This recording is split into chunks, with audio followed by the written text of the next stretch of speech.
perkotaan ini kan sering terjadi karena kesulitan lahan. Iya. Mereka mengadakan reklamasi. Iya. Ada yang reklamasinya sedikit saja mungkin, tapi kalau ini reklamasi yang belum direklamasi udah dipagerin. itu kan beda betul. Iya betul. Karena ini kan artinya aja beda. akan banyak yang perizinannya lintas kementerian lah. Iya. Begitu dia menambah 1 kilometer saja atau 2 kilometer, apa perlu cakap ke lingkungan ya, KKP.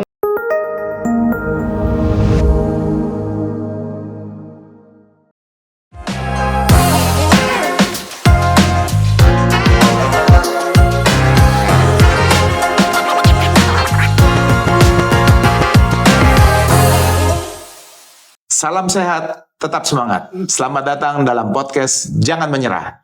Kali ini kita kedatangan duo pakar dari Kampus Reformasi, kembali dari Kampus Reformasi, Ibu Dr. Maria Silvia Ewangga, ahli pidana, dan Ibu Dr. Irene Sihombing, ahli hukum pertanahan. Selamat datang Ibu. Salam sehat Pak. Terima kasih. Salam sehat, jangan menyerah.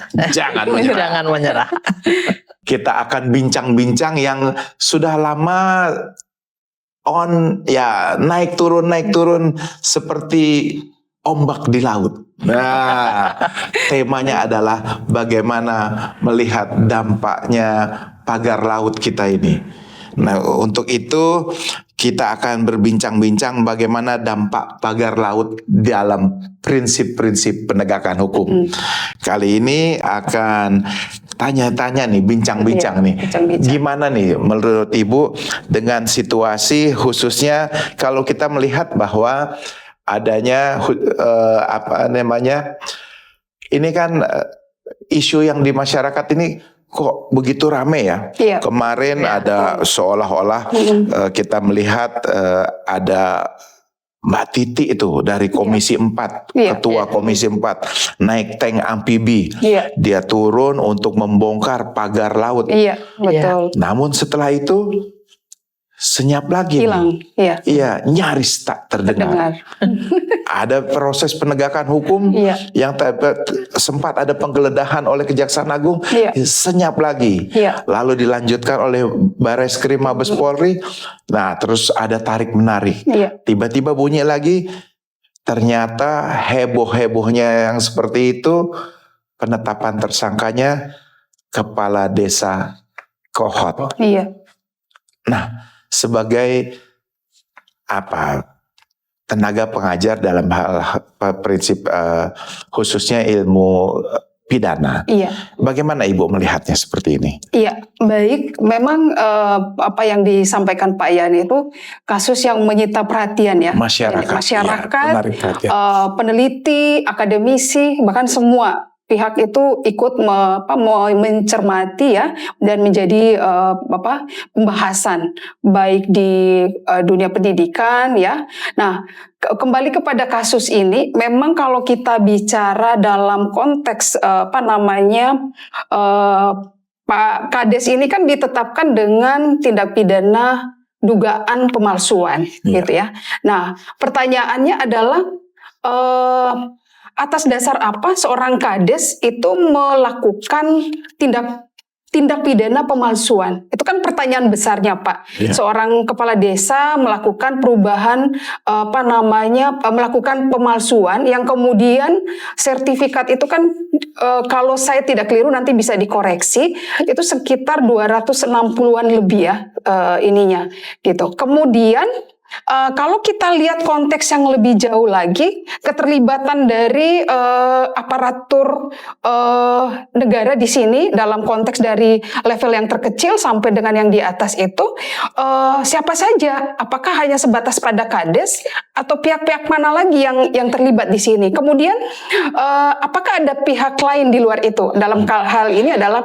apakah pihak swasta misalnya ikut juga terlibat dalam hal tindak pidana pidana yang sudah disangkakan atau didugakan kepada kades tersebut. Nah, kemudian Apakah kades itu bisa bikin pagar sendiri 30 km seperti keterlibatannya itu? Ya. siapa saja di situ, tentu tugas dari di sini adalah penyidik Bareskrim. Iya. Nah, memang kalau kita bicara kepada konteks dalam kasus ini, Pak Yan, memang KUHP tidak bisa berdiri sendiri hukum pidana. Dilihat lebih jauh lagi, apakah itu murni hanya hukum pidana di situ, atau ada leg spesialis lagi dari pemalsuan tersebut, ada penyalahgunaan yang memberikan keuntungan tidak di situ.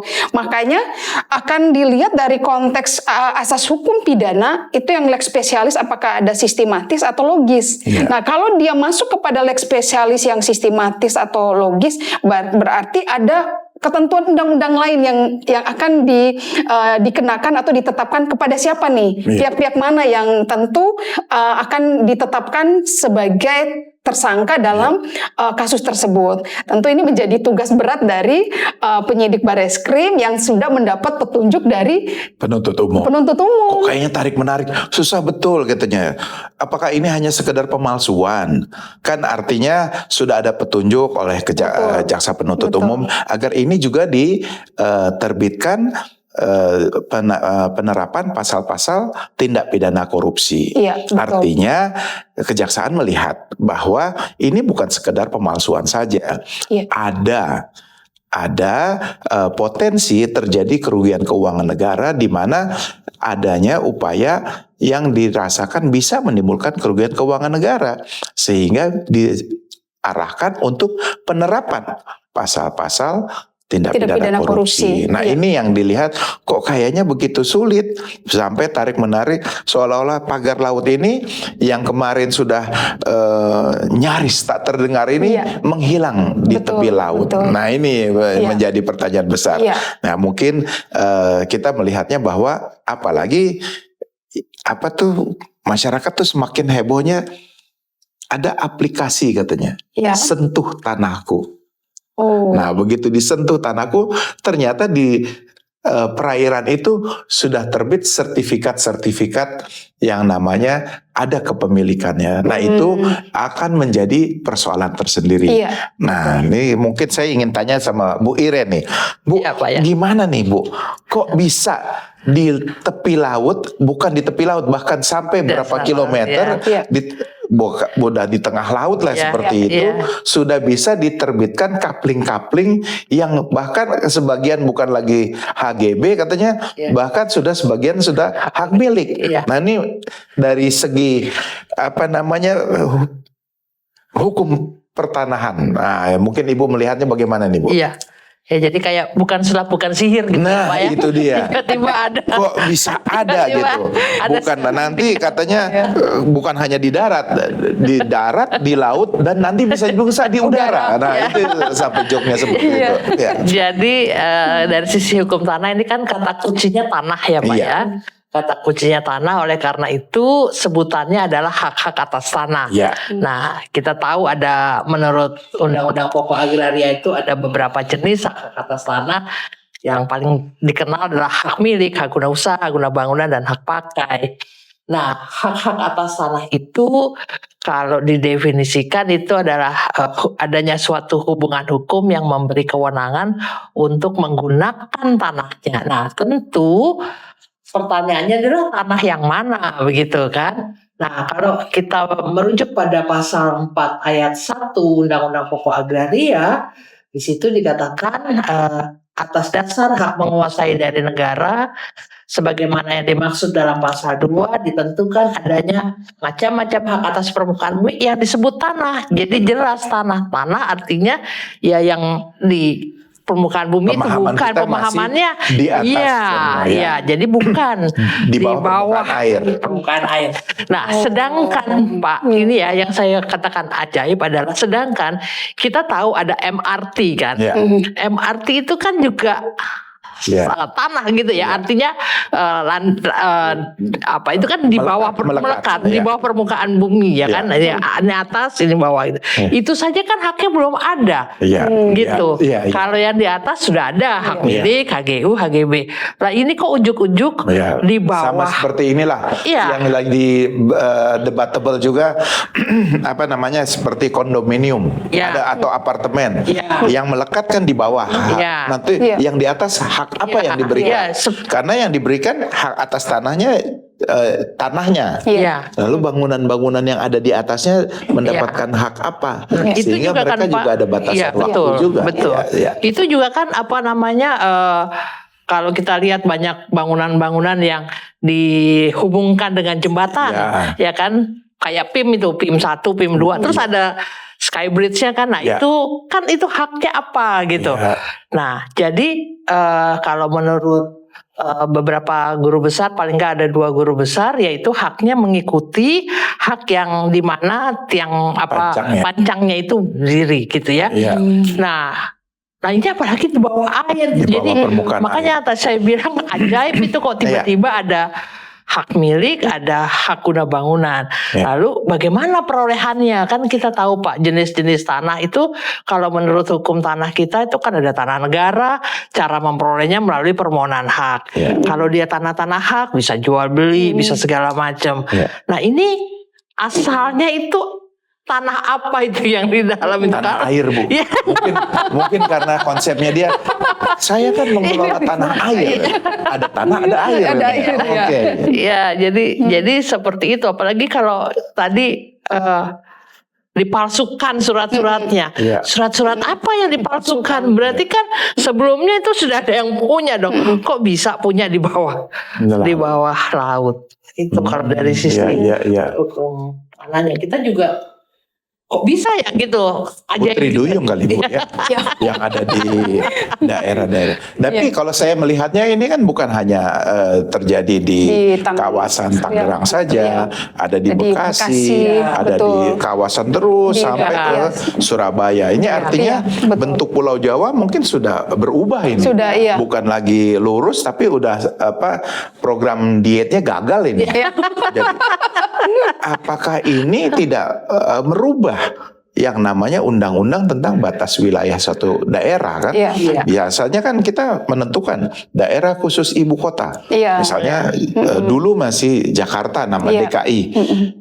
Sekian 14.000 kilometer persegi. Misalnya dengan adanya penggembungan seperti ini kan berarti batas-batas wilayahnya berubah. Bekasi juga begitu. Mungkin juga nanti di Jawa Tengah ada perluasan di Surabaya seperti itu. Nah, ini kan masyarakat hanya melihat hanya ada di kawasan PIK. Mungkin ada di kawasan-kawasan lain. Yang kita lihat kan ada juga di Bekasi misalnya. Ada juga di Surabaya seperti itu. Ini kan ternyata ada pola, ada pola yang sama, ada kekuatan yang sama. Karena apa? Ini adalah mungkin hanya dilakukan oleh korporasi-korporasi yang spesialis mengelola tanah air itu, Bu. Betul. Ya, mungkin itu bisa terjadi juga di pulau-pulau yang di luar perbatasan yang tidak dilihat oleh masyarakat. Ini kan karena dilihat oleh masyarakat. Betul. Bisa dipandang. Ini. Tapi coba kalau ini bisa terjadi di daerah-daerah perbatasan-perbatasan sana. Nah, ini sejauh mana kita bisa mengawasi bagaimana kemampuan aparat penegak hukum menjaga daerah-daerah pesisir-pesisir semacam ini agar tidak terjadi penggelembungan batas-batas wilayah, yaitu tadi pengelolaan tanah air. Ini kan beda sama tanah timbul ya, Bu ya. Beda. Bagaimana tuh kalau konsep tanah timbul kan artinya bisa juga dia. Iya bisa juga kalau itu kan memang kalau ini kan tanahnya kalau yang ditimbulkan. Betul. Kalau itu kan sesuatu kondisi alam kan, kondisi alam yang menyebabkan yang tadinya dia tertutup air dia muncul gitu. Nah kan dan statusnya itu ya jadi tanah negara kalau misalnya terjadi sibling atau tanah timbul itu. Tapi kalau ini kan Pak masih di dalam tapi sudah ada haknya. Pertanyaannya dari mana dapat hak itu? Banyaklah itu. Coba dari itu siapa yang masukkan itu? Ya itu pertanyaannya Kades ini sampai melakukan itu kepentingannya apa Pak Iya. seorang kades, ya kan? Dan bukan nama kades itu. Iya, Kan artinya kalau dicek namanya bukan nama kades itu. dia ditetapkan sebagai tersangka dalam pemalsuan, Iya. ya kan? Tapi bukan nama dia. Ya pasti Pak Jan lebih tahu lah. Oh, belum. Saya kan itu nama siapa itu kira-kira itu? Nah itu tugas berat dari Aparat penegak hukum. hukum. Oke. Maka kerjalah untuk menggali petunjuk dari jaksa ini. Makanya Nah penyidik Bareskrim sampai semua bertahan. Coba Iya. bayangkan begitu kerasnya aparat penegak hukum bertahan agar ini tidak sampai ke arah penegakan hukum, khususnya pemberantasan korupsi. Korupsinya, Ini iya. kan spiritnya apa ini yang mau dicari? Betul, Kok iya. begitu bertahannya? Iya. Ini kan kalau spirit pemberantasan tindak pidana korupsi, Iya. seharusnya kita melihat itu karena Betul. bukan hanya sekedar kepala desa. Iya. Artinya ketika hak-hak ditimbulkan di situ ada kepala daerah, Iya. di situ hak-hak ditimbulkan ada BPN Iya, dan ada betul. siapa pemohonnya. Betul. Dan ini kan mungkin yang akan bertanyaannya seperti itu. Iya. Apakah bisa hanya seperti kelas kepala BPN tingkat kabupaten yang menerbitkan Iya. dengan luasan-luasan Nah, ribuan kilometer Betul. seperti ini. Benar. Kan ada klasifikasinya. Betul. Mungkin di BPN itu ada level-level tertentu kan. Ketika untuk menerbitkan batasan luasan wilayah tertentu kan bukan level seorang kepala kantor, kan ada levelnya. Iya. Kalau sudah sampai lebih dari 5.000 Iya. udah kanwil. Iya. Kalau lebih dari sekian ribu, tentu mesti dilihatnya seperti itu. Iya, Bukan betul. tidak mungkin ini ada terlibat sampai tingkat menteri. Bisa saja Pak. Nah, karena itu saya bilang ini kok sepertinya jalan di tempat gitu. Iya. Nah, ini menjadi PR besar bersama. Barangkali ini yang perlu kita kawal. Kenapa semua bertahan gitu? Iya. Kok kasus ini ya artinya nyaris tak terdengar. Ini Iya, yang harus betul. disuarakan kembali karena ini sempat menyita perhatian kemudian lenyap. Iya, betul. Nah, ini kita punya program namanya Jangan Menyerah.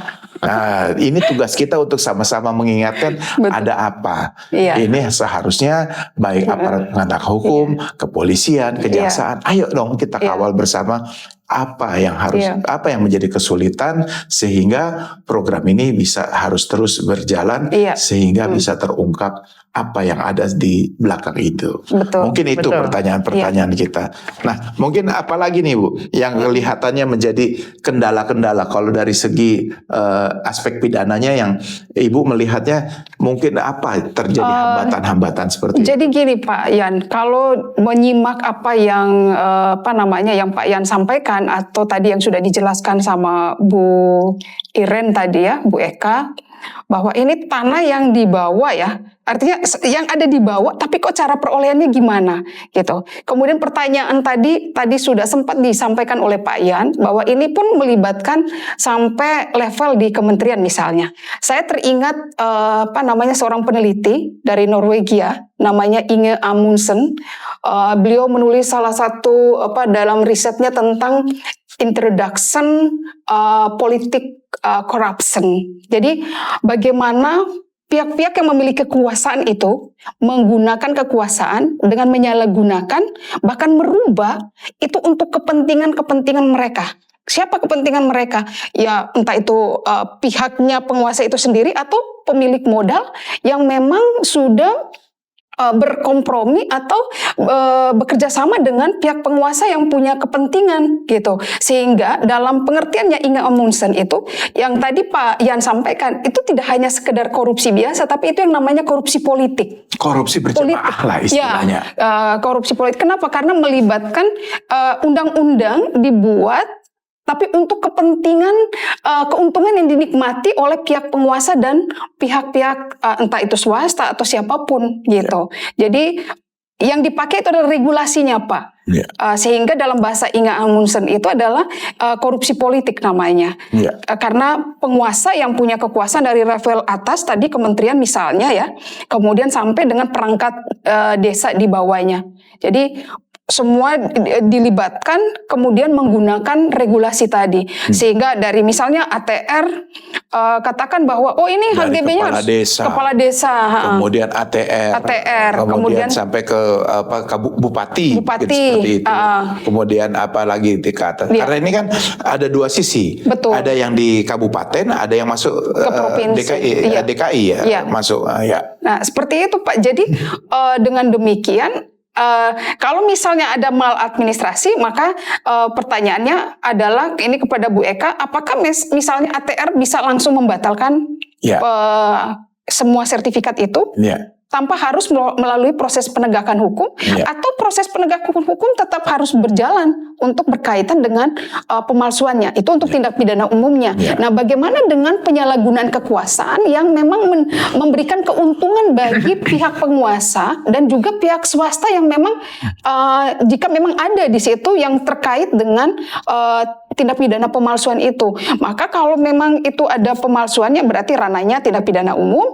Untuk yang penyalahgunaan wewenangnya ini yang masuk dalam konteks keuntungan, berarti ada kerugian negara di situ, ya ranahnya masuknya undang-undang tindak pidana korupsi.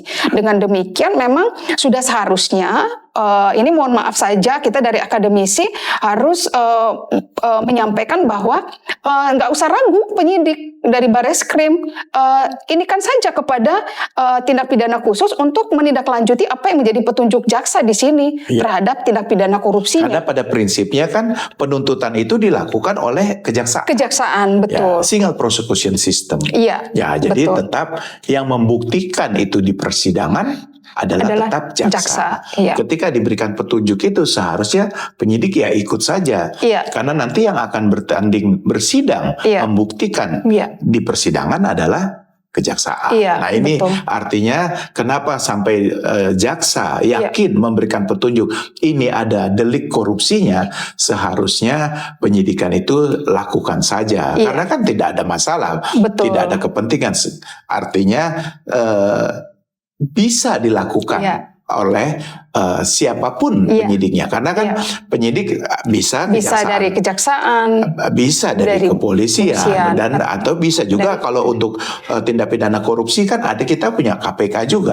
Jadi artinya dalam penyidikan tindak pidana korupsi bisa dilakukan oleh berbagai tiga instansi itu.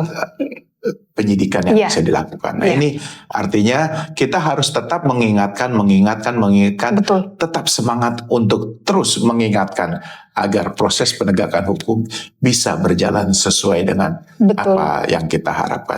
Kalau tidak, percuma kita perguruan tinggi mengajarkan terus. Apalagi dari kampus reformasi ini. Kampus reformasi yang bikin perubahan-perubahan di Republik ini harus mengawal terus kasus ini agar bisa berjalan sesuai dengan.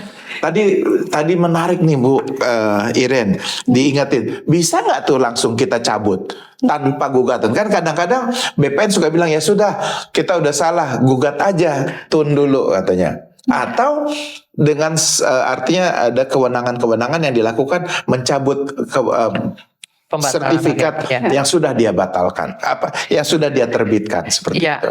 Jadi kalau saya ini dulu ketika Pak. dilihat prosesnya sudah ada kejanggalan. Iya, jadi makanya betul Pak Ian. Jadi kalau saya lihatnya kan begini, kalau sertifikat hak guna bangunan itu ada, berarti proses perolehan tanahnya itu hanya ada dua.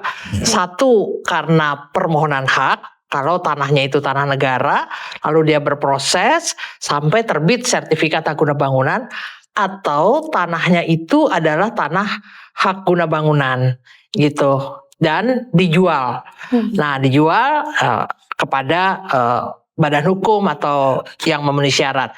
Nah, sekarang pertanyaannya adalah tanah yang di bawah air itu jual belinya sama siapa gitu kan. Nah itu kan kalau misalnya bukan sama ikan duyung nggak bisa ya Bu. Kan Putri Duyung tuh maksudnya. Karena kan ada Putri Duyung Cottage di sebelahnya itu. Iya kan. Jadi kalau dia tanah negara berarti harus ada prosesnya. Nah itu diteliti dulu gitu ya. Kalau misalnya kan saya juga terus terang saya yang masih tanda tanya, kenapa kok arahnya ke pemalsuan surat gitu. Artinya disederhanakan. Ya, jadi pemalsuan itu surat apa itu gitu kan. Nah, ya jadi kalau menurut saya itu kalau seperti ini ya memang ini produk yang tidak benar, mestinya ya harus pembatalan ya, gitu ya. Jadi tidak perlu harus gugat ke siapa yang mau gugat Pak, ke Petun kan misalnya gitu kan ya, dibatalkan. Itu kan kalau terjadi cacat administratif, nah baru menyadari ya kan itu bisa, artinya kalau memang kementerian merasa dirinya memang ada kesalahan, dia bisa membatalkan oleh dirinya sendiri, tanpa perlu adanya. Kadang-kadang kan mereka sengaja memancing, sudahlah biar aja tunggu digugat dulu, kalau nggak digugat. Ataupun kadang-kadang dalam praktek sudah ada indikasi pemalsuan, sudah ada digugat tun. Itu pun sulit eksekusinya. Jadi itu praktek-praktek yang terjadi di dalam, katakanlah sering terjadilah ketika ada pemalsuan berhadapan dengan terutama pengembang besar. Pasti pemilik lahan yang kecil-kecil itu selalu dalam posisi yang dikalahkan, bahkan kadang-kadang dijadikan modus. Mereka itu dipidana asal nanti yang penting mereka mencabut atau menyerahkan surat-surat aslinya. Itu ada skemanya yang seperti itu. Dia bilang, wah kalau gitu kamu yang memalsukan katanya. Ya, jadi kalah karena apa? Sudah pengembangnya ini sudah memiliki sertifikat yang baru diterbitkan kemudian. Sementara yang ini sudah memiliki mungkin dari sekian puluh tahun yang lalu, harus kalah dengan mungkin dulu ada girik, ada catatan-catatan yang semacam itu, seringkali malah dikalahkan oleh sertifikat yang tiba-tiba pun munculnya kemudian. Ya itulah sering terjadi, saya katakan. Udah gugat tun aja, nanti baru. Dan itu pun memang sulit mengeksekusinya, walaupun putusannya sudah ada. Nah ini juga saya pikir menjadi berbeda lagi untuk pengadaan lahan untuk kepentingan umum lah Ibu Itu konsinyasi katanya seperti itu. Nah kalau ini mau konsinyasi sama siapa kalau mau dibatalkan tanahnya ini? Tata cara pengadaan ini kan bukan pengadaan. Ini udah untuk kepentingan. Bahkan kalau dilihat itu sudah banyak sekali itu udah ini untuk kepentingan swasta.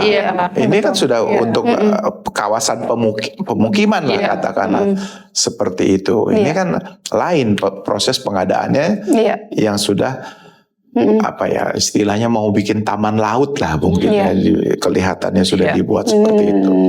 Nah ini menjadi PR besar kita bersama, kita kawal apa sih yang terjadi dan jangan juga menjadi daerah-daerah kita berubah bentuk gitu. Jadi obesitas. Jadi gemuk semua wilayah-wilayah itu. Jawa Banten jadi gemuk, Jawa Tengah DKI jadi gemuk, Jawa Tengah jadi gemuk, Jawa Timur Jawa Timur. Ini karena ada penambahan atau istilahnya reklamasi seperti isu-isu ini seperti reklamasi di daerah-daerah perkotaan ini kan sering terjadi karena kesulitan lahan mereka mengadakan reklamasi. Ada yang reklamasinya sedikit saja mungkin, tapi kalau ini reklamasi yang belum direklamasi udah dipagerin. Itu kan beda betul. Iya betul. Karena ini kan beda. Akan banyak yang perizinannya lintas kementerian lah. Begitu dia menambah 1 kilometer saja atau 2 kilometer, perlu cakap ke lingkungan KKP. Jadi bukan Bu biasanya praktek-praktek dalam konteks perluasan itu kalau reklamasi standarnya. Kalau reklamasi kan itu memang sahat. kalau ditinjau dari sudut harus ditinjau dari sudut lingkungan, Ya. dari sosial ekonominya. Tapi kan caranya juga kan nggak langsung gitu, Pak. Jadi Ini kan pagar dulu. iya, jadi kan perizinannya tadi yang seperti Bapak katakan, kalau itu selesai baru dilakukan pengurukan, kemudian pengeringan lahan gitu. Dan Ya. itu nggak, ya ada batasannya pasti, Iya. Pak. Jadi kalau dulu kan namanya ada izin lokasinya gitu. Iya. Berapa? Dari situ nggak tiba-tiba sekian kilometer persegi itu. Iya. Gitu. Jadi pasti itu harus disesuaikan dengan tentunya memperhatikan nelayan yang di sekitarnya, apakah mereka nanti akan terganggu atau tidak, gitu, memberikan manfaat, memberikan keuntungan atau tidak, gitu. Jadi saya setuju seperti yang Pak Yan bilang, ini kalau tidak dikawal, tidak diawasi dengan ketat, Makanya ya itu hilang. nanti akhirnya Kalau kita lihat batasan- kayak kemarin loh. Ya, betul. Ini yang cabut siapa yang udah melibatkan betul. TNI, udah melibatkan apa KKP, udah Iya. penyelesaiannya seperti apa? Kalau memang seperti kalau saya lihat kan apple to apple-nya dengan Bekasi, kalau nggak salah mereka sudah didenda. Iya, Iya. Nah, kok treatmentnya agak beda. Nah, yang ini apa? betul. Penyelesaiannya seperti apa? Kasusnya ini kan kita harus lihat Iya, seperti apa ini. betul. Kan ini terjadi, kalau pikir kan konsepnya pagarnya juga sama, pengurukannya juga sama, Benar. penambahan arealnya juga sama, Iya. dilakukan oleh mungkin pengembang-pengembang yang juga agak sama. Bisa jadi. Atau Bisa ada Iya. apa ya? Kok treatmentnya Iya. sepertinya agak berbeda Iya. gitu. Iya. Di sini jadi heboh, di sini kok Iya. silent gitu. Iya, Nah, betul. ini yang harus lihat, apakah karena ini peak menjadi terkenal atau ada yang mengawal, Iya. berteriak sampai ini menjadi heboh. Iya. Sementara di sini karena tidak ada yang peduli, padahal terjadi banjir besar juga di Iya, Bekasi. betul. Banjirnya Sempat beberapa Iya. saat Iya. setelah Lebaran, Iya, apalagi betul. bulan puasa kalau nggak Betul salah. itu, ha. Tapi silent aja Iya, tuh. Orang menganggap ya banjir is okay. Iya. Padahal mungkin karena terpagar juga itu Iya, air iya, nggak bisa betul. keluar. Iya. Betul. Tapi nggak ada nggak ada yang sunyi bersuara senyap sama juga sekali. itu. Iya, Apakah itu karena perubahan lingkungan? iya, Iya. Apakah karena ada, ya mungkin karena orang yang sudah terjadi banjir, Iya, kita biasa nerimo tuh. Betul. Padahal kalau yang masyarakat kampus Iya. juga ikut kritis, sama nih dampaknya, terjadi gangguan Iya. dengan terhadap perubahan batas-batas wilayah kita. Iya. Karena kan air jadi nggak bisa ini ke laut. ke laut. Iya. Kan prinsipnya kan mengalir dari gunung sampai ke laut. Iya. Nah, mau sampai ke laut ada pagernya. Iya. Akhirnya dia kembali lagi ke ke darat. Iya. Itulah terjadi genangan, banjir. Iya. Ya, jadi akhirnya seolah-olah ya udahlah kita nerima banjir itu Iya. udah familiar, Iya. dianggap Iya. biasa. Nah, ini nih kan perlu kita lihat Iya. kenapa treatment ini Berbeda. kok jadi berbeda. Apa nih? Betul. Nah, ini belum kelihatan nih dampaknya. Apa karena di sini sudah banyak ada banjir kanal timurnya, banjir Iya. kanal baratnya, Iya. sehingga agak berkurang, atau ini Betul. karena program yang menarik nih, ada yang menarik di kawasan PIK ini sehingga semua mata melihat ke sana. Iya. Padahal sama nih, hampir di setiap ujung dari Iya. kawasan ini sampai ke Surabaya nih sebenarnya treatmentnya kan hampir sama. Iya, betul. Nah, itu mestinya kita lihatnya apa yang terjadi nih sekarang nih, kok bisa berbeda, dan sekarang kelihatannya sudah mulai senyap lagi. Betul. Nah, ini kita sengaja ini kita ingin mempertanyakan kemana ini? Iya. Ada apa lagi nih? Ada apa ini? Kok jadi Kenapa diam? Kenapa diam nih? Nah, ayo kita bergerak, jangan menyerah. Kita bunyikan lagi bersama-sama. Iya.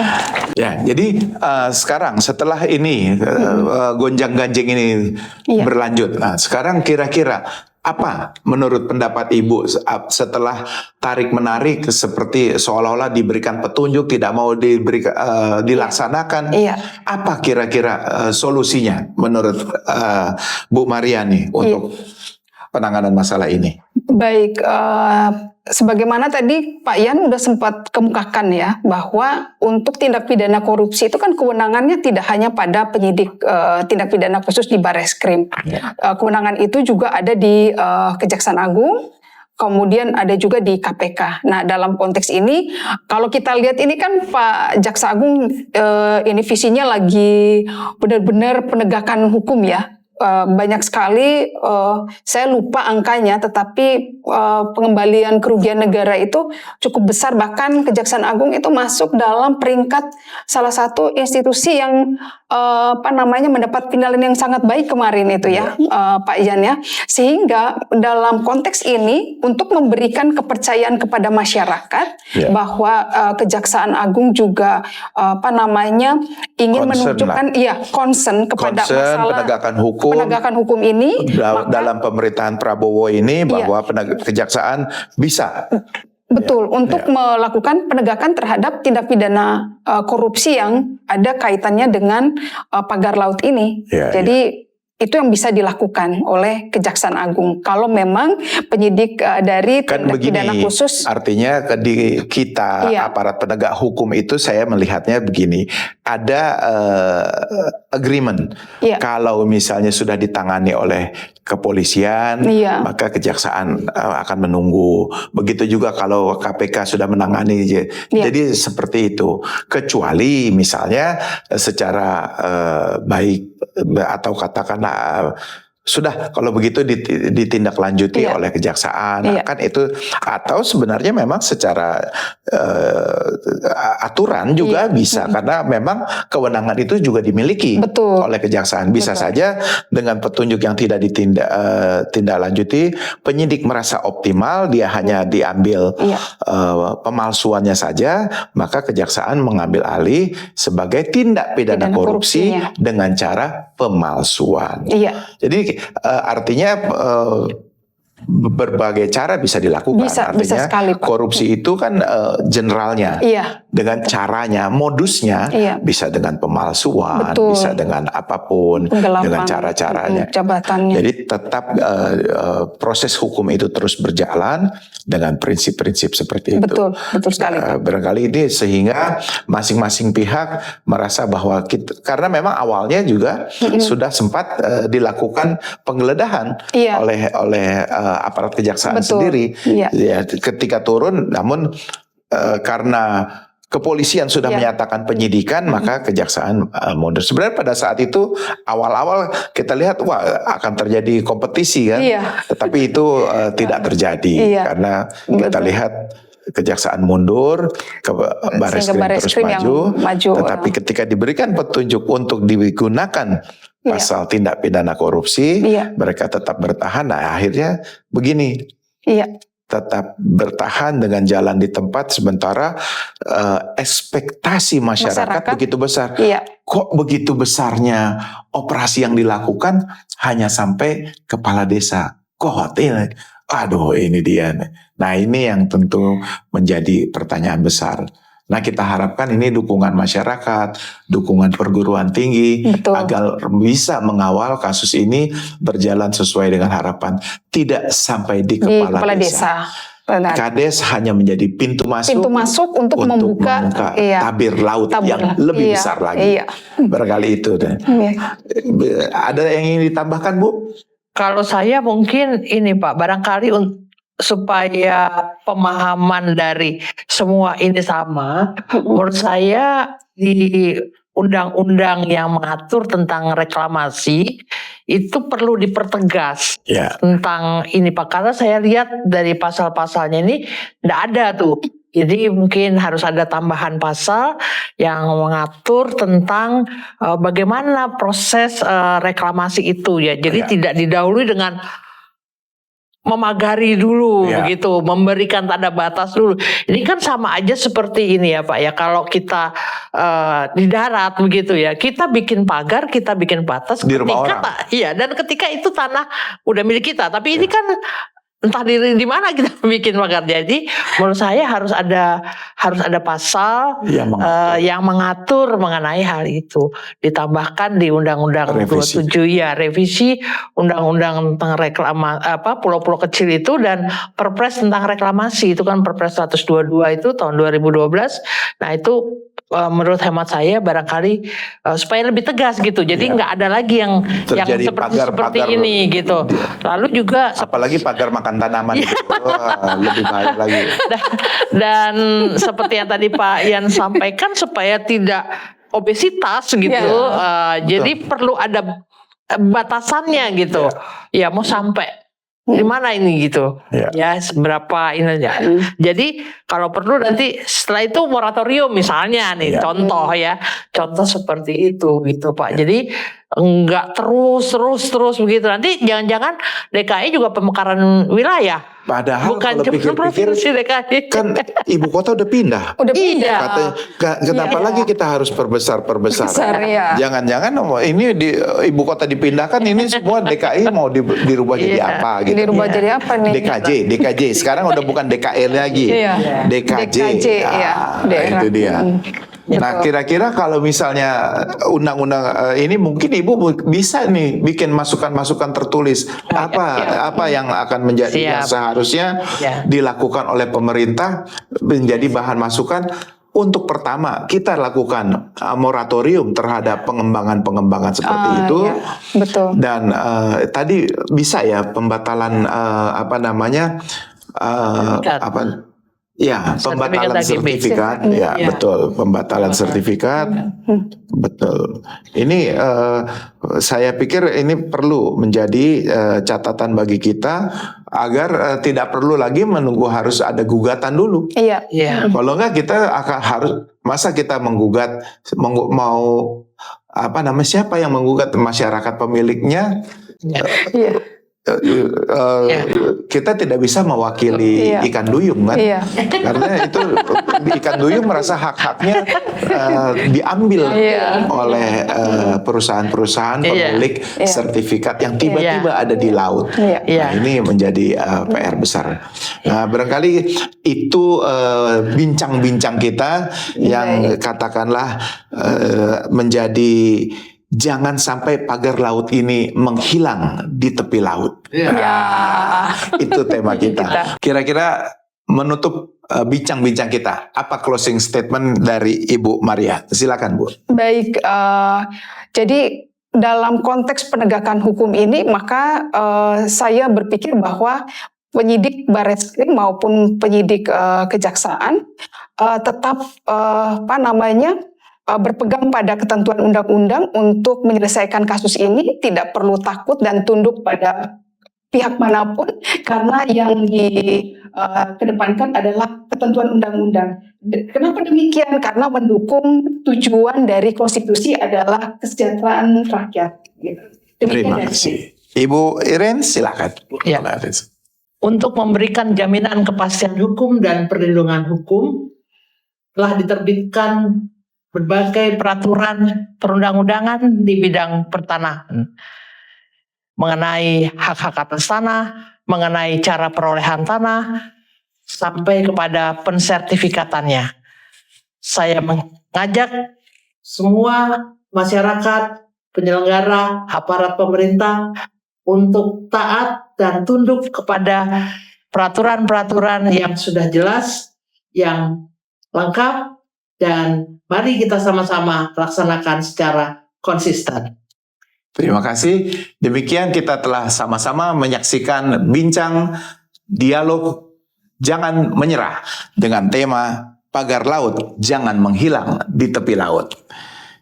Inti dari perbincangan kita, diperlukan sinergi antara aparat penegak hukum, bukan kompetisi, namun diperlukan sekali lagi sinergi antar aparat penegak hukum dalam pemberantasan tindak pidana korupsi. Yang kedua adalah bagaimana untuk pemekaran, diharapkan kita bisa melakukan moratorium, dan khususnya bagi HGB yang telah diterbitkan kiranya dapat segera kita batalkan. Terima kasih telah menyimak podcast Jangan Menyerah. Terima kasih Bu. Jangan menyerah.